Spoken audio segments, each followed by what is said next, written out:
What's up, y'all? Welcome back to Timsta. Today we're doing a Phasmophobia for beginners tips. Nice little guide through just to help you all out, especially if you're brand new to this game. Phasmophobia VR is our personal favorite game to play in virtual reality. And I'm like, man, there's not a lot of VR tips. In fact, I only see like one of mine on the search engine from a YouTube short that I did. Phasmophobia VR happens a little bit different. It's all in all the same game, but it still has little things that are different, especially just the experience in general when you jump in, right? When you jump in, you're in virtual reality now. You're not just playing flat screen, you're playing the actual immersion of it. So let's go ahead and break down these steps. And once again, I appreciate y'all. Number one in Phasmophobia VR when you first go is get to know the game. Play the flat screen version first. Play the actual PC version. I would say just play PC first, because when you jump into virtual reality, it's a different beast, man. It is mad scary. Be mindful of surroundings. Like, get familiar with like the actual equipment, or at least the bases of the equipment. You have to like buy more later on as you survive ghost hunts and stuff. Get to know the stages, and in my opinion, get to know the smaller stages. And one essential stage that you definitely need to know is Tanglewood. Tanglewood is the most prolonged, famous, help you out really get in. They have the same setup every time you go in there for the most part. Getting familiar with the actual game helps with your adventure when you jump into virtual reality. I love Tanglewood so much on the actual PC version, so when I jump into VR, I remember everything. Now it's still way different. Like when you start with the key and you walk into that front door, it's like it's still scary as shh. You know what I mean? Because when you do it in VR, you have to actually reach out your hand, pull out the knob. Like that's scary. Understand like the opening of the doors, where you're going, just left, right, some hiding places, look into the closets, look where to actually turn on the electricity, and just all like what I said. If all this is foreign to you, just leave comments below and we can start developing more videos for this. Number two is get your personal best loadout. So everybody has their own flavor of how they play this game. There's a lot of different ways to play Phasmophobia VR. If we were to go strictly based on what my tips are, I would say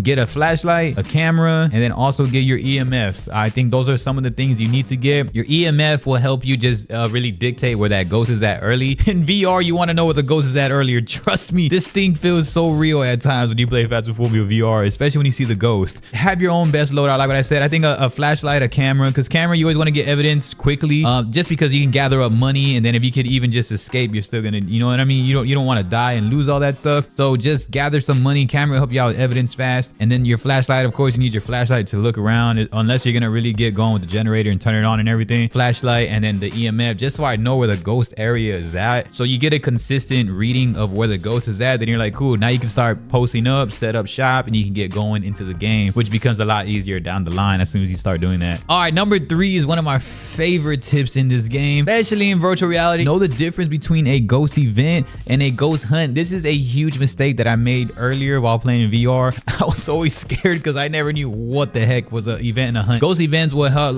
be like doors opening, like the lights flickering and objects being thrown, basically while you're searching your investigations. So just pay attention to specific types of patterns and behaviors to see what ghosts, because as you start getting that in and start really recognizing that memory, you start to acknowledge like what ghost does what, like who's a little bit faster, who kind of hides often, and you just know, especially after reading all your hints and tips in the book. Also, of course, you know you're gonna read all that stuff. Definitely just know the difference, the flat out difference between a ghost event and a ghost hunt. A ghost event, just things that are happening, flicking around. You'll be able to see the ghost like clearly. As far as a ghost hunt, they really like kind of just come in and out while they're hunting you, and you'll hear them just really stomp and everything locks. So sometimes an event will also do that, but you'll kind of notice that what's the event, what's that. You just know that sometimes they come kind of close, but not enough. Only when you're new, you're like, oh shit, like what is this? What's the difference? So know the difference between an event and a hunt. Number four is pay attention to your sanity. Paying attention to your sanity, it just plays a huge role. You know, ghosts will be far more active when your sanity is low. A lot of things will start happening the more and more you go. So find ways to really keep that sanity high, which is of course as many lights as you can keep on, not talking as much. If you have your mic connected, then you know that the ghost can hear you actually talking. Just know your sanity level. Unless you're gonna play on the hardest levels, then definitely you don't get the sanity level, so that'll be up to you. But just always read it, go back to the truck, read it, know what's going on with you, because the lower it gets, the more it's gonna get like far more scarier. And even if you're surpassed that scary part already, if you're like, oh, this game doesn't scare me, which it will scare the crap out of you in VR. Trust me, it will. But if you're not scared, if you're kind of past that, like I'm too cool, then just know that sanity is going to start a lot of ghost hunts faster. It's going to start everything. So just always keep in mind, if you're trying to actually win and grind out and sweat out the game, just know that your levels are really going to be important. Trying to bring them back up, like with candles and everything. So that goes back to just knowing the items and knowing. The last tip for today is just practice solo investigation. So go solo, go all in,